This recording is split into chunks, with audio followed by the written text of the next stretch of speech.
que se haga cargo de esos fondos, por ejemplo. Teníamos la duda de los tambores de recesión afectando al empleo. Dijo uno de los directores del Instituto Nacional de Estadística el fin de semana que estaría entre el menos 0,1 y el 0,1 el crecimiento en el tercer trimestre. Acabamos de conocer el dato de creación de empleo, el desempleo en España. Ojo, porque la creación de empleo se ralentiza en el tercer trimestre con 77.000 ocupados más, pero en un periodo del año que suele ser muy positivo para el empleo. Se ralentiza una vez que suenan además esos tambores de recesión técnica, según la encuesta de población activa. Como les decía, en el tercer trimestre hay 20,54 millones de ocupados, 77.000 más que el trimestre anterior, a pesar de que este periodo del año suele ser muy positivo para el empleo debido a la temporada turística. No es un buen dato, ya que la tasa de paro se incrementa el tercer trimestre, precisamente un trimestre muy positivo por el turismo, y se esperaba que fuera muy positivo. Marc, esta no es una buena noticia para ver cómo entramos a la recesión con ese factor de la productividad. Había un informe el viernes pasado del Banco de España que señalaba cómo la productividad no había mejorado en España, porque España había vuelto a recurrir a empleos con poca cualificación, con un tamaño también de la economía demasiado pequeño, de tal manera que decía, una entrada en la recesión puede traernos todos los fantasmas del pasado, y uno de ellos es este, que nosotros tengamos una subida del desempleo mucho mayor que el resto de las economías europeas. ¿Qué se puede hacer ya una vez que no se ha hecho antes esos cambios estructurales? Marc, ¿tiene algo de espacio el gobierno, el conjunto de Europa para apoyar a España para que no entremos en una recesión donde este dato de paro nos señala que vuelven nuestros fantasmas del pasado? Es que, a ver, no sé, lo que se puede hacer es lento. Es decir, cualquier cosa que se disponga no va a ser inmediato. Básicamente porque aquí lo que se está haciendo y se lleva haciendo desde hace bastante tiempo es maquillar absolutamente la estadística, con lo cual es imposible hacer diagnósticos correctos, y si no se puede hacer diagnósticos correctos es imposible aplicar tratamientos correctos. Vamos a ver, estas cifras que acaban de salir son un desastre monumental, porque si tomamos en consideración que solo se han creado 77.000 empleos netos en el tercer trimestre, que es el más potente desde el punto de vista laboral que tiene España, y que además esos 77.000, y ahí es donde viene el problema, no responden a la realidad, porque recordemos que este país mide, o la EPA por lo menos se mide del siguiente modo, es decir, una persona solo que haya trabajado una hora en la semana en la que se realiza la encuesta se le considera ocupado, ¿eh?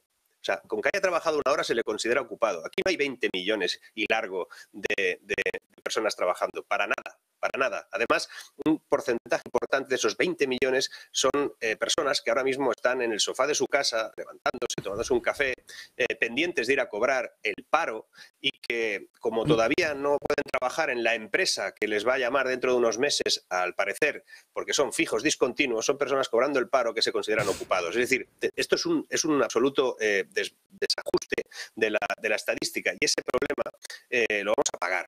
Fundamentalmente porque además nuestro modelo económico se demuestra además que, aunque tengamos ese impulso de creación de empleo en un trimestre, por ejemplo, vinculado al turismo o a la recuperación de la economía productiva en un tercer trimestre, eso no se ha producido porque seguimos sin ser capaces de hacer más compleja nuestra economía. Es más, ¿cómo puede ser que este país esté creciendo, como dice el gobierno, al 4%, por ejemplo?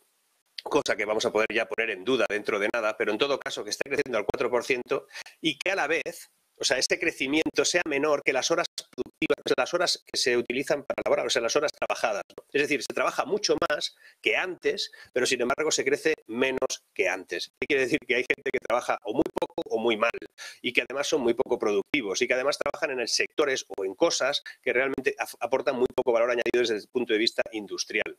Un país que no tiene complejidad económica es un país que está abocado a tener problemas económicos a largo plazo. Y España tiene una tasa de complejidad económica muy baja comparada, por ejemplo, con Alemania, que a pesar de estar en un momento difícil, ya verás qué rápido salen de esta. Es decir, la tasa de complejidad económica, que como sabéis es una tasa que se mide, en este caso, la dificultad que tienes en sustituir el cuerpo laboral de una sociedad, de un colectivo concreto, por ejemplo, un país, y cuanto más te cuesta sustituirlo, porque la complejidad económica lo requiere, porque son gente con mayor formación, porque es de alto valor lo que se ocupa, porque fabrican cosas que son difíciles de fabricar, pues esa complejidad es alta y las crisis son más cortas y menos profundas. Y cuando la complejidad es muy muy bajo, como le pasa a España, y no hemos modificado nada de todo esto en este tiempo, pues resulta que nuestras crisis son más profundas y más largas. Aquí el problema está en que seguimos hablando de recesión técnica, que se va a producir una recesión técnica cuando ya vamos en recesión virtual desde hace mucho tiempo, porque, perdonad, venimos de un momento, venimos de una situación absolutamente inédita, por lo menos desde los que estamos vivos, que es una pandemia, es un cierre de la economía absoluto.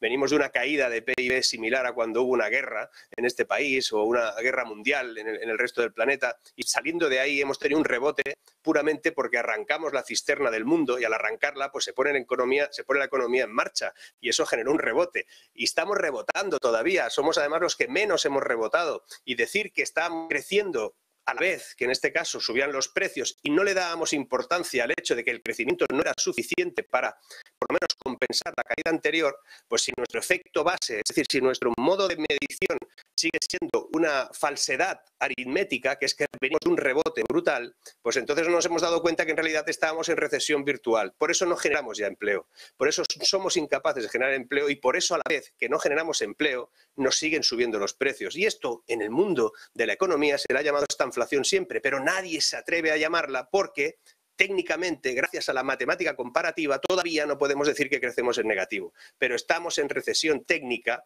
perdón, en recesión virtual, porque los números no nos dan la técnica, pero nos da la realidad, y es que este país no ha sido capaz todavía de ponerse a la altura de 2019 y estamos entrando en el 23.